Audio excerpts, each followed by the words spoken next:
സംവിധായകൻ രഞ്ജിത്തിനെതിരായ പീഡന പരാതിയിൽ യുവാവിന് കർണാടക ഹൈക്കോടതിയുടെ രൂക്ഷ വിമർശനം. പരാതിക്കാരൻ പറയുന്നത് പച്ചക്കള്ളം. 2012 ബംഗളൂരുവിലെ താജ് ഹോട്ടലിൽ വെച്ച് പീഡിപ്പിച്ചുവെന്നാണ് പരാതി. 2016 താജ് ഹോട്ടൽ പ്രവർത്തനം ആരംഭിച്ചതെന്നും കോടതി. കേസ് അന്വേഷണത്തിന് കോടതി സ്റ്റേ അനുവദിച്ചു. വിവരങ്ങളുമായി ലീഗൽ ഡെസ്കിൽ നിന്നും ഷബ്ന സിയാദ് ചേരുന്നുണ്ട്. ഷബ്ന, ഈ പരാതികളെ പൊളിക്കുന്ന തരത്തിലുള്ള നിരീക്ഷണമാണ് ഇപ്പോൾ കോടതി നടത്തിയിരിക്കുന്നത്. എന്തൊക്കെ വിമർശനങ്ങളാണ് ഹൈക്കോടതി ഉന്നയിച്ചിരിക്കുന്നത്?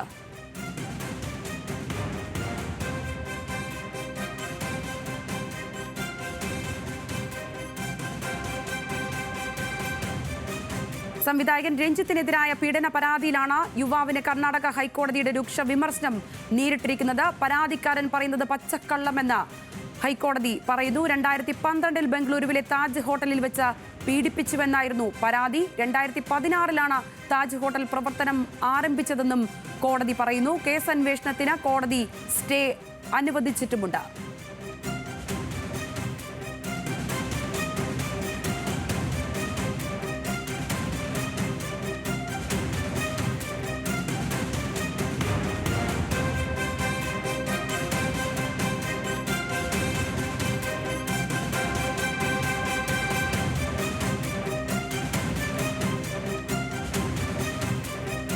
ഹേമ കമ്മിറ്റി റിപ്പോർട്ട് പുറത്തു വന്ന സാഹചര്യത്തിൽ വിവിധ നടിമാർ പരാതികൾ ഉന്നയിച്ച് മുന്നോട്ട് വന്ന സാഹചര്യത്തിൽ തന്നെയായിരുന്നു കോഴിക്കോട് സ്വദേശിയായ പരാതിക്കാരൻ സംവിധായകൻ രഞ്ജിത്തിനെതിരായ പീഡന പരാതിയുമായി രംഗത്ത് വരുന്നതും.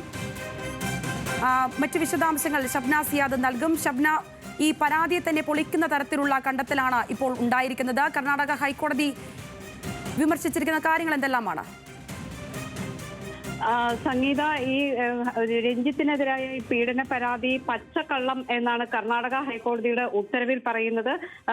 സംവിധായകൻ രഞ്ജിത്തിനെതിരെ പരാതി നൽകിയത് കോഴിക്കോട് സ്വദേശിയായിരുന്നു. ഈ കോഴിക്കോട് സ്വദേശി 2012 ഇത്തരം ഒരു സംഭവം നടന്നു എന്നത് സംബന്ധിച്ചാണ് പരാതി നൽകിയിരുന്നത്. കോഴിക്കോട് പോലീസ് ആദ്യം ഈ കേസ് രജിസ്റ്റർ ചെയ്തെങ്കിലും പിന്നീട് ഇത് കർണാടക പോലീസിന് കൈമാറുകയായിരുന്നു. കർണാടക പോലീസ് ചീഫിന്റെ നിർദ്ദേശപ്രകാരമാണ് ഈ കേസ് രജിസ്റ്റർ ചെയ്യുന്നത്. അതിനുശേഷം ഈ കേസ് സ്റ്റേ ചെയ്യണം എന്നാവശ്യപ്പെട്ട് രഞ്ജിത്ത് ഹൈക്കോടതിയെ സമീപിച്ചിരുന്നു. കഴിഞ്ഞ ദിവസം രഞ്ജിത്തിന് ഇതുമായി ബന്ധപ്പെട്ട് സ്റ്റേ ലഭിക്കുകയും ചെയ്തു. ഇന്നിപ്പോൾ ഈ കേസിന്റെ വിധിപ്പകർപ്പിന്റെ വിശദാംശങ്ങളാണ് ഇപ്പോൾ പുറത്തു വരുന്നത്. ഈ വിധിപ്പകർപ്പിലാണ് സംവിധായകൻ രഞ്ജിത്തിനെതിരായ പീഡന പരാതി പച്ചക്കള്ളമാണ് എന്ന രീതിയിലുള്ള പരാമർശം ഉള്ളത്. ജസ്റ്റിസ് എം നാഗപ്രസന്നയുടെ ബെഞ്ചിലാണ് ഈ ഹർജി എത്തിയിരുന്നത്. ബാംഗ്ലൂരിലെ വിമാനത്താവളത്തിനടുത്തുള്ള താജ് ഹോട്ടലിൽ വെച്ച് യുവാവിനെ പീഡിപ്പിച്ചു എന്നതായിരുന്നു പരാതി. 2012 ഇത്തരം ഒരു പീഡനം നടന്നത് എന്ന് യുവാവ് ആരോപണം ഉന്നയിച്ചിരുന്നു. എന്നാൽ എയർപോർട്ടിനടുത്തുള്ള താജ് തുടങ്ങിയത് 2016 മാത്രമാണ് എന്നാണ് കോടതി ചൂണ്ടിക്കാണിക്കുന്നത്. പിന്നെ എങ്ങനെ 2012 താജ് ഹോട്ടലിൽ പീഡനത്തിനിരയായി എന്ന ചോദ്യമാണ് കോടതി ഉന്നയിക്കുന്നത്. അതുകൊണ്ട് തന്നെ ഈ താജ് ഹോട്ടലിലെ 4ാം നിലയിൽ വെച്ച് നടന്നു എന്ന് പറയുന്ന ഇത്തരത്തിലൊരു ആരോപണം അല്ലെങ്കിൽ ഇത്തരം ഒരു വാദം നിലനിൽക്കുന്നതല്ല, ഇത് വിശ്വസനീയമല്ല എന്ന് കോടതി ഉത്തരവിൽ പറയുന്നു. പരാതിക്കാരൻ 12 വർഷത്തിന് ശേഷം, അതായത് 2012 ഈ സംഭവം നടന്നു എന്ന് പറയുന്നത്. 12 വർഷത്തിന് ശേഷമാണ് ഇത്തരം ഒരു ആരോപണം ഉന്നയിക്കുന്നത്.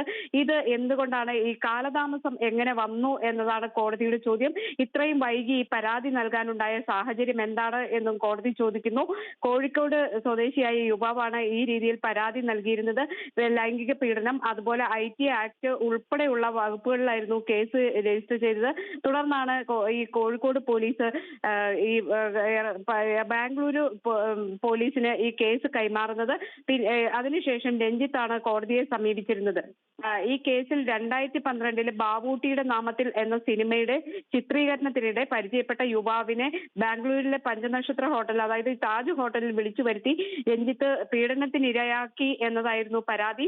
ചിത്രങ്ങൾ പകർത്തി എന്നും കേസുണ്ടായിരുന്നു. കോഴിക്കോട് കസബ പോലീസ് ഇത് ആദ്യം രജിസ്റ്റർ ചെയ്യുന്നു. പിന്നീടാണ് ഇത്തരത്തിൽ ഞാൻ നേരത്തെ സൂചിപ്പിച്ചതുപോലെ ബാംഗ്ലൂരുവിലേക്ക് ഈ കേസ് മാറ്റുന്നത്. പിന്നീട് ബാംഗ്ലൂരിൽ നടന്ന സംഭവമാണ് എന്ന് പറഞ്ഞതിന്റെ അടിസ്ഥാനത്തിലാണ് ഈ കേസ് കർണാടക പോലീസിന് കൈമാറുകയും കേരള പോലീസിൽ നിന്ന് കത്ത് ലഭിച്ചതിന്റെ അടിസ്ഥാനത്തിൽ കർണാടക DGP ദേവനഹള്ളി പോലീസിനോട് ഇത് കേസ് രജിസ്റ്റർ ചെയ്യാൻ പറയുകയും FIR രജിസ്റ്റർ ചെയ്യുകയും ചെയ്തത്. രഞ്ജിത്ത് ഈ FIR റദ്ദാക്കണം എന്നാവശ്യപ്പെട്ടാണ് ഹൈക്കോടതിയെ സമീപിച്ചത്. നിലവിൽ ഏതായാലും ഹൈക്കോടതി ഈ കേസിൽ സ്റ്റേ അനുവദിച്ചിരിക്കുകയാണ്.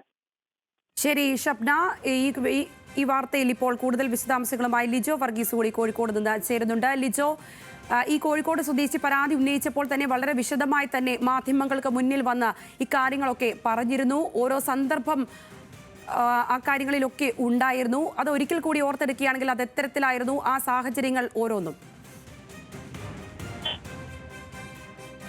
ശേഷം സംവിധായകൻ രഞ്ജിത്തിനെതിരെ 2 പരാതികളാണ് വന്നത്. ആദ്യഘട്ടത്തിൽ അത് ബംഗാളി നടിയുടെ ഒരു പരാതിയായിരുന്നു. അതിനുശേഷമാണ് പ്രകൃതി വിരുദ്ധ പീഡനത്തിന് ഇരയാക്കിയെന്ന് അവകാശപ്പെട്ടുകൊണ്ട് ഒരു യുവാവ്, കോഴിക്കോട് സ്വദേശിയായിട്ടുള്ള ഒരു യുവാവ് രംഗത്ത് വരുന്നത്. ആദ്യഘട്ടത്തിൽ അയാൾ പറയുന്നത് നേരത്തെ ഷബ്ന സൂചിപ്പിച്ച പോലെ തന്നെ ബാവൂട്ടിയുടെ നാമത്തിൽ എന്ന സിനിമയുടെ ഷൂട്ടിംഗ് കാണുന്നതിനായി പോവുകയും അവിടെ വെച്ച് തന്നെ കണ്ട് തന്നോട് സംസാരിക്കും, തന്നെ വിളിച്ച് സംസാരിക്കും, തന്റെ ഫോൺ നമ്പർ മേടിക്കുകയും ചെയ്തു.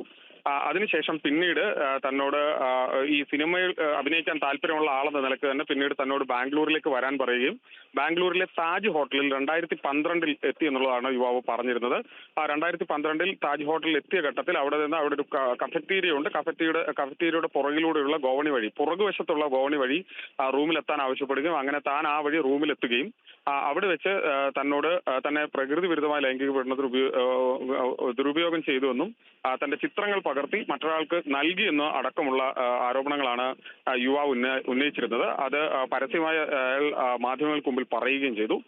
പിന്നീടാണ് ഈ കേസിൽ, ഈ പരാതിയുടെ അടിസ്ഥാനത്തിൽ കേസ് അന്വേഷിക്കാൻ പ്രത്യേക അന്വേഷണ സംഘം, അതായത് ഹേമ കമ്മിറ്റി റിപ്പോർട്ടിന്റെ അടിസ്ഥാനത്തിൽ ഉയരുന്ന പരാതികൾ അന്വേഷിക്കാൻ പ്രത്യേകം ഒരു അന്വേഷണ സംഘത്തെ നിയോഗിക്കുക. ആ അന്വേഷണ സംഘത്തിന് മുൻപിൽ ഈ യുവാവ് ഈ മൊഴി നൽകുകയും ചെയ്ത് തുടർന്ന് ഈ കേസ് ബാംഗ്ലൂരിൽ നടന്നത് എന്നതിന്റെ അടിസ്ഥാനത്തിലാണ് ഇത് ബാംഗ്ലൂരിലേക്ക് മാറുന്നത്. 2012 ഈ സംഭവം നടന്നു എന്നുള്ളതായിരുന്നു യുവാവ് മൊഴിയായി നൽകിയിരുന്നത്. കേസ് രജിസ്റ്റർ ചെയ്തത് അത്തരത്തിലാണ്. പക്ഷേ 2016 മാത്രമാണ് ഈ ബംഗളൂരുവിലെ താജ് ഹോട്ടൽ, പഞ്ചനക്ഷത്ര ഹോട്ടലായിട്ടുള്ള താജ് ഹോട്ടൽ പ്രവർത്തനം ആരംഭിച്ചത്.